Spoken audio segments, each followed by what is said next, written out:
जैसे पूरी दुनिया में प्लेग फैल गया और जो भी इस वायरस से इन्फेक्टेड हुए वो वैम्पायर में बदलने लगे।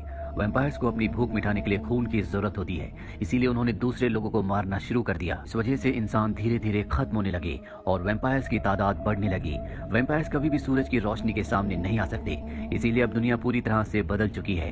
रात को सब वैम्पायर्स काम करते हैं और दिन में अपने घरों में रहते हैं। हालांकि इनके पास खास गाड़ियां भी हैं जिनके अंदर रोशनी नहीं आती। कैमरे की मदद से अपनी गाड़ी को ड्राइव करते हैं। यहाँ पर जो वैज्ञानिक होते हैं वो भी अब वैम्पायर बन चुके हैं और उनकी गणना के अनुसार इस दुनिया में मात्र 5% इंसान बचे हैं और जैसे वो खत्म होंगे इन्हें पीने के लिए खून नहीं मिलेगा, जिससे सब वैम्पायर्स मारे जाएंगे।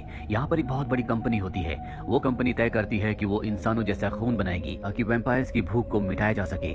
यहाँ पर इस कंपनी में डॉक्टर एडवर्ड भी होते हैं जो इंसानों को पकड़कर उनके खून पर रिसर्च करके उस तरह का खून बनाने की कोशिश कर रहे होते हैं। इसमें इंसानों को बहुत तकलीफ हो रही होती है। हालांकि डॉक्टर एडवर्ड खुद भी एक वैम्पायर है, लेकिन वो इंसानों के ऊपर इस तरह के जुल्म नहीं करना चाहते।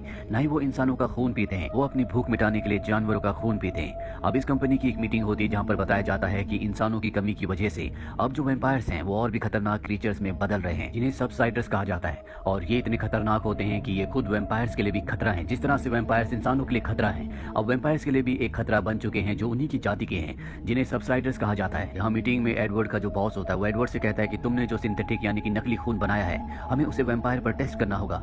एडवर्ड कहता है कि अभी वो पूरी तरह से तैयार नहीं है, लेकिन शायद इनके पास इतना वक्त नहीं है कि ये इसे पूरी तरह से तैयार होने का इंतजार करें। इसीलिए एडवर्ड को ना चाहते हुए भी ऐसा करना पड़ता है। वो लैब में एक वैम्पायर के अंदर उस सिंथेटिक खून को इंजेक्ट करता है, जिससे उसकी बॉडी का टेम्परेचर लगातार बढ़ने लगता है और वो मारा जाता है। यानी कि पूरा का पूरा एक्सपेरिमेंट पूरी तरह से फेल हो गया।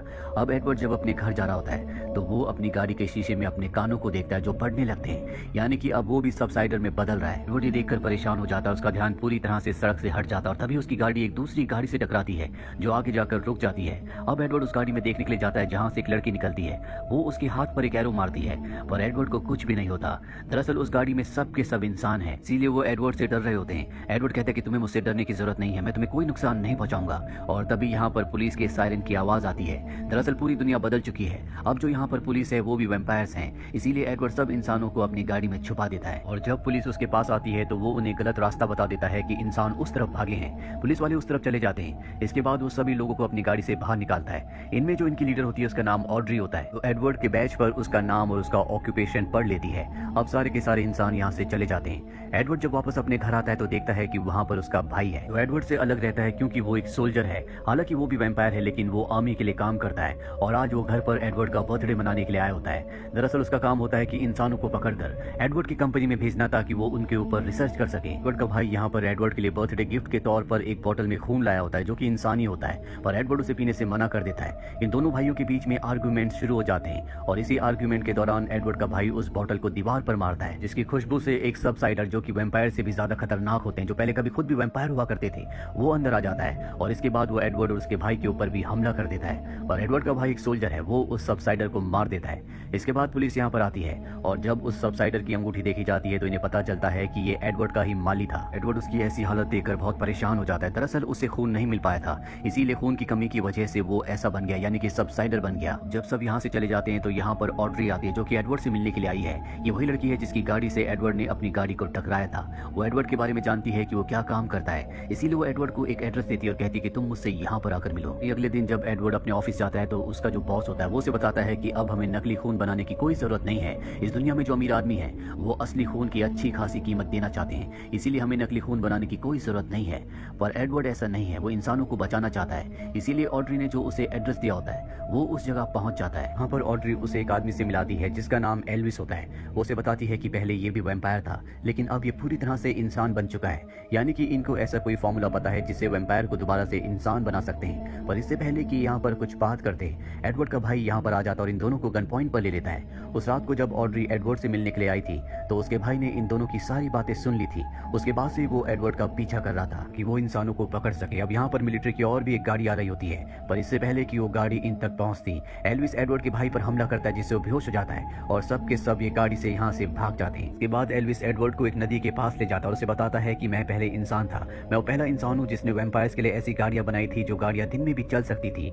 एक दिन जब मैं गाड़ी चला रहा था तभी मेरी गाड़ी एक जगह से टकराई, इस वजह से मैं गाड़ी से बाहर गिर गया। सूरज की रोशनी में मेरी बॉडी जलने लगी, लेकिन अगले पल मैं पानी में गिर गया और इसके बाद मैं पूरी तरह से ठीक हो गया। सूरज की रोशनी यानी कि अल्ट्रा वायलेट रेज मेरे शरीर को नहीं जला रही थी। ये कैसे हुआ मुझे इस बारे में कुछ नहीं पता। इसके बाद ये एडवर्ड को एक दूसरी जगह लाते हैं जहाँ पर बहुत सारे इंसान होते हैं। यहाँ पर एक लैब भी होती है जहाँ पर वो एल्विस के ब्लड को चेक करता है। दरअसल जब एल्विस की गाड़ी टकराई थी और वो गाड़ी से बाहर गिरा था, कुछ पलों के लिए पानी में गिरने से पहले वो सूरज की रोशनी में एक्सपोज हो गया था, जिस वजह से उसके अंदर जो वायरस था वो पूरी तरह से खत्म हो गया और वो एक आम इंसान बन गया। एडवर्ड इस पूरी कैलकुलेशन को अच्छी तरह समझना चाहता है ताकि वो सभी वैम्पायर्स को एक बार फिर से आम इंसान बना दे। वही हमें एडवर्ड के बॉस को दिखाया जाता है जिसकी कंपनी में अब खून की बहुत ज्यादा कमी है, इसीलिए वो ज्यादा से ज्यादा खून निकालने के लिए इंसानों को मार रहा होता है। साथ ही पूरे शहर में जितने भी वैम्पायर्स होते हैं वो खून की कमी की वजह से बहुत ज्यादा अग्रेसिव हो चुके होते हैं। यहाँ पर हम एक लड़का और लड़की को दिखाया जाता है जो दोनों के दोनों इंसान है और ये उस जगह जा रहे होते हैं जहाँ पर ऑड्री और उसके सभी साथी रहते हैं, पर तभी इन्हें सोल्जर्स घेर कर पकड़ लेते हैं। ऑड्री को ये बात पता चल जाती है, समझ जाती है कि सोल्जर्स यानी कि वैम्पायर्स कभी भी उन सबको पकड़ने के लिए यहाँ पर आ सकते हैं, इसीलिए यहाँ पर जितने भी उसके साथी होते हैं उन सबको यहाँ से एक दूसरी सुरक्षित जगह पर भेज देती है। लेकिन वो और एल्विस यहाँ पर एडवर्ड के साथ रुक जाते हैं क्योंकि एडवर्ड इस बात को समझना चाहता है कि किस तरह से एल्विस एक वैम्पायर से इंसान में बदल गया।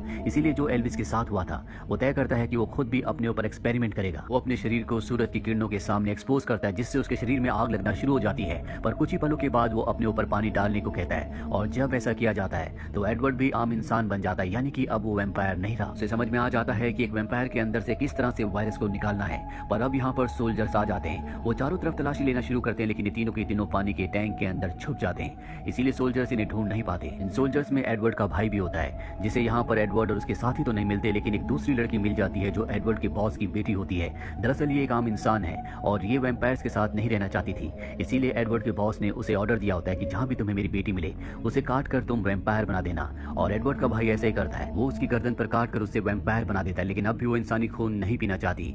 वही पूरे शहर में दिखाया जाता है जहाँ पर खून की कमी है, इसीलिए सब के सब सबसाइडर में बदल रहे हैं। आर्मी को ऑर्डर दिया जाता है कि जितने भी सबसाइडर्स हैं उन सबको मार दिया जाए क्योंकि वो खुद वैम्पायर्स के लिए खतरा है। भी सबसाइडर्स को जबरदस्ती सूरज की रोशनी में ले जाकर मार दिया जाता है और इनमें एडवर्ड की वो बेटी भी होती है जिसे खुद एडवर्ड के भाई ने वैम्पायर बनाया होता है। अब वो भी सबसाइडर बन चुकी है क्योंकि वो इंसानी खून नहीं पीती और ये देखकर एडवर्ड के भाई को बहुत दुख होता है क्योंकि ये सब उसकी वजह से हुआ था। वहीं दूसरी तरफ एडवर्ड को दिखाया जाता है जो अब पूरी दुनिया को ठीक करना चाहता है, इसीलिए वो अपने साथी जो उसके साथ रिसर्च किया करता था, जो उसके साथ नकली खून बनाने की तैयारी कर रहा था, उसके पास जाता है। एडवर्ड के साथ ऑड्री और एल्विस भी होते हैं और जब उसका साथी एडवर्ड को इंसानी रूप में देखता है तो पूरी तरह से हैरान हो जाता है। पर अगले पल यहाँ पर मिलिट्री आ जाती है जो ऑड्री को पकड़कर अपने साथ ले जाती है। दरअसल एडवर्ड के साथी ने उसे धोखा दिया था, उसी ने यहाँ पर मिलिट्री को बुलाया था क्योंकि उसने अब सिंथेटिक यानी कि नकली खून बना लिया है और वो इस पूरी रिसर्च का श्रेय अपने आप को देना चाहता है। साथ ही वो और उसका बॉस नहीं चाहते कि अब कोई भी इंसान बने क्योंकि वो इस नकली खून को बेचकर पूरी दुनिया पर राज कर सकते हैं, बहुत अमीर बन सकते हैं। वहीं एडवर्ड और एल्विस यहाँ से भागकर एक गैराज में चले जाते हैं जहाँ पर एडवर्ड का भाई आता है। वो इन्हें कहता है कि मैं तुम्हारी मदद करना चाहता हूँ, पर अब उससे कुछ होने लगता है क्योंकि वो बहुत दिनों से भूखा है, इसीलिए वो एल्विस के ऊपर हमला करके उसका खून पीने लगता है। एडवर्ड को गुस्सा आता है, वो उसे मारने वाला होता है कि तभी वो देखता है कि उसका भाई भी अब आम इंसान बन चुका है। एडवर्ड को समझ में आ जाता है कि जो लोग वैम्पायर से आम इंसान बने हैं उनके खून में ही वो दवा है, यानी कि जो भी वैम्पायर उनका खून पिएगा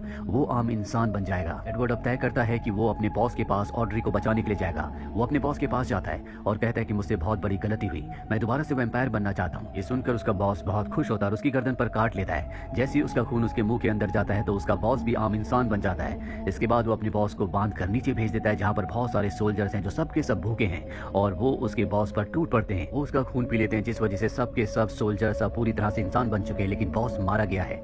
वहीं एडवर्ड को दिखाया जाता है जो ऑड्री को लेकर यहाँ से निकल रहा होता है, तभी उसके सामने बहुत सारे सोल्जर्स आ जाते हैं जो सबके सब वैम्पायर है। एडवर्ड का भाई उसे बचाने के लिए आता है और अब क्योंकि खुद भी वो इंसान बन चुका है इसीलिए सभी सोल्जर्स जो कि वैम्पायर है उसके ऊपर टूट पड़ते हैं और उसका खून पीकर वो सब के सब खुद भी इंसान बन जाते हैं। पर एडवर्ड का भाई इस सब में मारा जाता है। यहाँ पर एडवर्ड का वो साथी आ जाता है जिसने नकली खून बना लिया है, जो उस खून को बेचकर पूरी दुनिया पर राज करना चाहता है। वो सभी सोल्जर्स को मार देता है जो इंसान बन चुके हैं क्योंकि वो नहीं चाहता कि वैम्पायर्स दोबारा से इंसान बने। इसके बाद वो ऑड्री और एडवर्ड को भी मारने वाला होता है, तभी वहाँ पर एल्विस आता है, तीर चलाकर एडवर्ड के उस साथी को मार देता है और अब एडवर्ड, एल्विस और ऑड्री ये तीनों की तीनों पूरी दुनिया में जितने भी वैम्पायर्स हैं उन सबको दोबारा से इंसान बनाना चाहते हैं। इसीलिए अपने मिशन पर ये गाड़ी से निकल पड़ते हैं और इसी के साथ ये फिल्म जिसका नाम है डे ब्रेकर्स यहीं पर खत्म हो जाती है। उम्मीद करते हैं कि ये कहानी आपको